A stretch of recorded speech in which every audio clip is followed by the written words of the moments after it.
Episode 23. When everyone had eaten as much as they could, the remains of the food faded from the plates, leaving them sparkling clean as before. A moment later, the desserts appeared. Blocks of ice cream in every flavor you could think of. Apple pies, treacle tarts, chocolate eclairs, and jam donuts. Trifle, strawberries, jello, rice pudding. As Harry helped himself to a treacle tart, the talk turned to their families. "I'm half and half," said Seamus. "Me dad's a muggle. Mom didn't tell him she was a witch till after they were married. Bit of a nasty shock for him." The others laughed. "How about you, Neville?" said Ron. "Well, my gran brought me up and she's a witch," said Neville. "But the family thought I was all muggle for ages. My great-uncle Algy kept trying to catch me off guard and force some magic out of me. He pushed me off the end of Blackpool Pier once and I nearly drowned. But nothing happened until I was 8. Great-uncle Algy came round for dinner and he was hanging me out of an upstairs window by the ankles when my great-auntie Enid offered him a meringue and he accidentally let go. But I bounced all the way down the garden and into the road. They were all really pleased. Gran was crying, she was so happy. And you should have seen their faces when I got in here. They thought I might not be magic enough to come, you see. Great-uncle Algy was so pleased, he bought me my toad." On Harry's other side, Percy Weasley and Hermione were talking about lessons. "I do hope they start right away. There's so much to learn.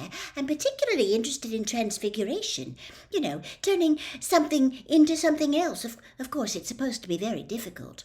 "Well, you'll be starting small, just matches into needles and that sort of thing." Harry, who was starting to feel warm and sleepy, looked up at the high table again. Hagrid was drinking deeply from his goblet. Professor McGonagall was talking to Professor Dumbledore.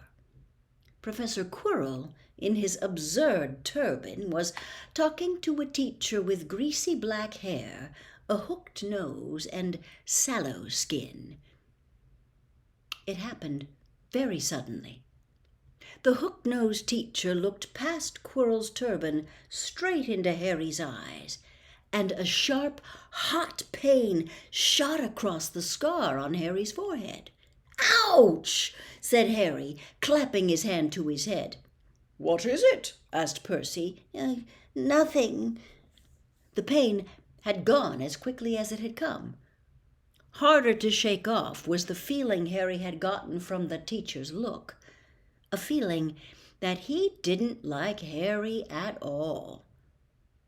"Who was that teacher talking to Professor Quirrell?" he asked Percy. "Oh, you know Quirrell already, do you? No wonder he's looking so nervous. That's Professor Snape. He teaches potions, but he doesn't want to. Everyone knows he's after Quirrell's job. Knows an awful lot about the dark arts, Snape."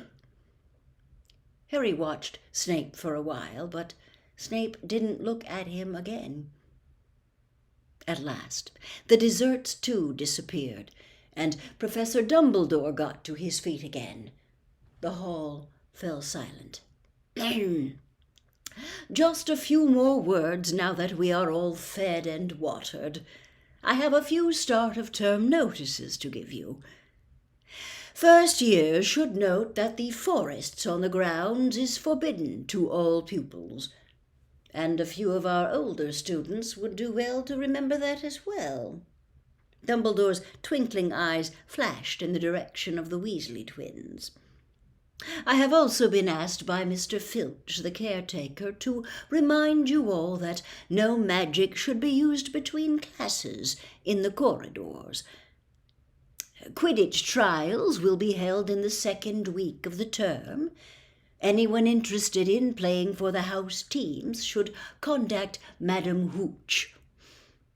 And finally, I must tell you that this year The third-floor corridor on the right-hand side is out of bounds to everyone who does not wish to die a very painful death." Harry laughed, but he was one of the few who did. "He's not serious," he muttered to Percy. "Must be," said Percy, frowning at Dumbledore. "It's odd, because he usually gives us a reason why we're not allowed to go somewhere. The forest's full of dangerous beasts, everyone knows that. I do think he might have told us prefects, at least."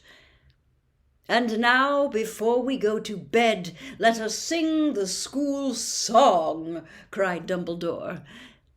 Harry noticed that the other teachers' smiles had become rather fixed. Dumbledore gave his wand a little flick, as if he was trying to get a fly off the end, and a long golden ribbon flew out of it, which rose high above the tables and twisted itself snake-like into words. "Everyone pick their favourite tune," said Dumbledore, "and off we go." And the school bellowed, "Hogwarts, Hogwarts, Hoggy-Warty Hogwarts, teach us something, please. Whether we be old and bald or young with scabby knees, our heads could do with filling with some interesting stuff. For now they're bare and full of air, dead flies and bits of fluff. So teach us things worth knowing, bring back what we forgot. Just do your best, we'll do the rest, and learn until our brains all rot." Everybody finished the song at different times. At last, only the Weasley twins were left singing along to a very slow funeral march. Dumbledore conducted their last few lines with his wand, and when they had finished, he was one of those who clapped loudest. "Ah, music," he said, wiping his eyes, "a magic beyond all we do here. And now bedtime. Off you trot." The Gryffindor first years followed Percy through the chattering crowds, out of the great hall and up the marble staircase. Harry's legs were like lead again, but only because he was so tired and full of food.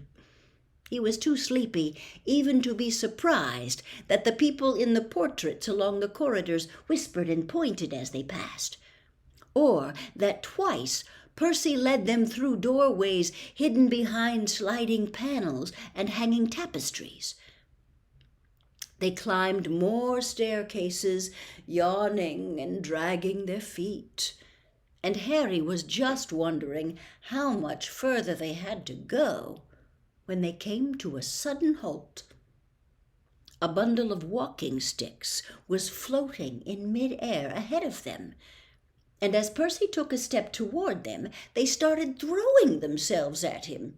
"Peeves," Percy whispered to the first years. "A poltergeist." He raised his voice. "Peeves, show yourself." A loud, rude sound, like the air being let out of a balloon, answered.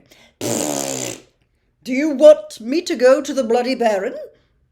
There was a pop, and a little man with wicked, dark eyes and a wide mouth appeared, floating cross-legged in the air, clutching the walking sticks. "Oh," he said, with an evil cackle. "Ickle thirsties! What fun!" He swooped suddenly at them, and they all ducked. "Go away, Peeves, or the Baron will hear about this. I mean it," barked Percy. Peeves stuck out his tongue and vanished, dropping the walking sticks on Neville's head. They heard him zooming away, rattling coats of armor as he passed. "You want to watch out for Peeves," said Percy, as they set off again. "The Bloody Baron's the only one who can control him. He won't even listen to us prefects. Here we are." At the very end of the corridor hung a portrait of a very fat woman in a pink silk dress. "Password," she said. "Caput Draconis," said Percy. and the portrait swung forward to reveal a round hole in the wall. They all scrambled through it. Neville needed a leg up, and found themselves in the Gryffindor common room, a cozy, round room full of squashy armchairs. Percy directed the girls through one door to their dormitory, and the boys through another. At the top of a spiral staircase, they were obviously in one of the towers, they found their beds at last. 5 four-posters hung with deep red velvet curtains. Their trunks had already been brought up. Too tired to talk much, they pulled on their pajamas and fell into bed.